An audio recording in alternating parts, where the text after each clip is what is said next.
સમાચારમાં આગળ વાત કરીએ તો રાજકોટ અગ્નિકાંડ મુદ્દે આજે હાઈકોર્ટમાં સુનાવણી હાથ ધરાઈ હતી। હાઈકોર્ટની વિશેષ ડિવિઝનલ બેન્ચ સમક્ષ સુનાવણી હાથ ધરાઈ હતી। સુનાવણી દરમિયાન મનપા કમિશનરના કોર્ટમાં એફિડેવિટ પર હાઈકોર્ટ બગડી હતી અને કહ્યું હતું કે રાજકોટ કમિશનરને સસ્પેન્ડ કેમ ના કર્યા। ફાયર, મનપા, પોલીસ કમિશનર લોકોના જીવ સાથે રમત રમ્યા છે તેવી ઝાટકણી હાઈકોર્ટે કાઢી છે।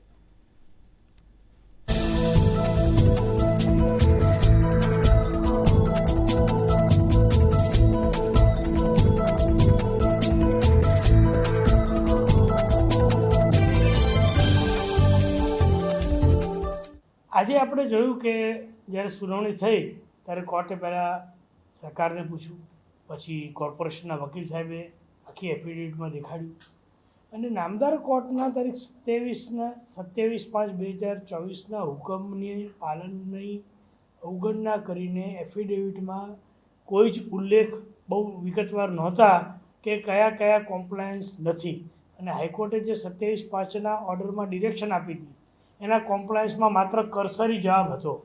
એટલે કોર્ટે બહુ વેધક પ્રશ્ન પૂછ્યો કે તમે ખાલી સામાન્ય 6-7 કર્મચારીને સસ્પેન્ડ કરી અને મ્યુનિસિપલ કમિશનરને શા માટે છાવરો છો।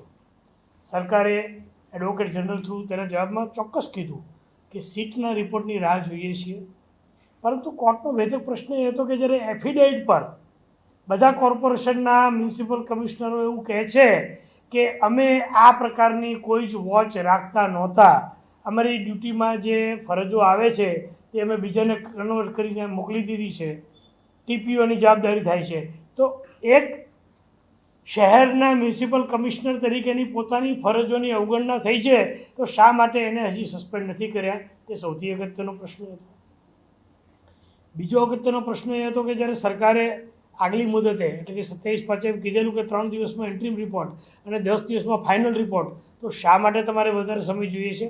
નો ડાઉટ આ બધું જ કહેતા કોર્ટે અત્યારે 20મી સુધીનો સમય સરકારે જે સીટને આપ્યો છે તે પણ નોંધ્યું અને તેમ છતાં 13મીએ શું પ્રોગ્રેસ છે, એટલે કોર્ટની જે સેન્સિટિવિટી છે આખા પ્રશ્ન માટે કે આટલો મોટો કાંડ થઈ ગયો છે, આટલા લોકોએ જીવ ગુમાવ્યો છે। તમે યુટ્યુબમાં જોશો તો જજ સાહેબના ચહેરા પર જે દુઃખ અને એંગ્વિશ હતા એ બહુ સુસ્પષ્ટ છે। કોઈ પણ માણસ, કારણ કે જજો પણ આખરે માણસ જ છે, કોઈ પણ માણસને હચમચાવી મૂકે તેવી ઘટનામાં સરકાર તરફથી પબ્લિકના પૈસે જ આવા ઓફિસરોને છાવરવાનો પ્રયત્ન હોય તો એ કોઈ પણ કોર્ટ સાખી ન લે। આજે તમે જોયું હશે કે એક બીજો પ્રશ્ન ઊભો થયો કે જે સુઓ મોટો મેં આગળ રહીને લેવા માટે કહ્યું તેને માટે પણ સરકારના મુખ્ય વકીલશ્રીને વાંધો છે કે મારું લોકો શું છે। સાહેબ ઓર્ડર નથી વાંચતા કે 26/5 જ્યારે સુઓ મોટો લેવાની ત્યારે નામદાર કોર્ટે નોટિસ બજાવવાની જવાબદારી પણ મારે માથે મૂકી છે।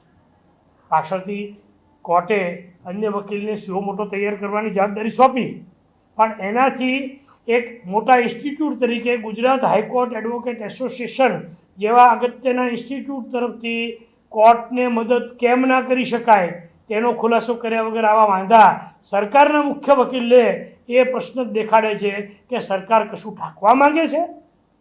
એ લોકોએ તો ખરેખર ઇન્વાઇટ કરવા જોઈએ, એ લોકોએ તો રાજકોટ બહારના વકીલોને પણ ઇન્વાઇટ કરવા જોઈએ કે તમને જે લોકો ત્યાં સાક્ષી છે ને અત્યારે આગળ આવતા બીવે છે, તમે વિચાર કરો આપણે પાસાની મેટર જોતા હોઈએ છીએ કે બહુ મોટા ગુનેગારથી લોકો બીતા હોય એટલે એની સામે પાસા થાય, તો શું સરકારી અધિકારીઓથી પબ્લિક ડરે છે?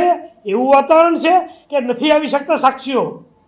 મારી માહિતી મુજબ 70 જણા જે ગેમિંગ ઝોનમાં હતા, જેના કહેવાતા સર્ટિફિકેટ બધા લીધા છે, એ સિવાય 200થી 300 માણસો કરતાં વધારે લોકો ત્યાં હાજર હતા।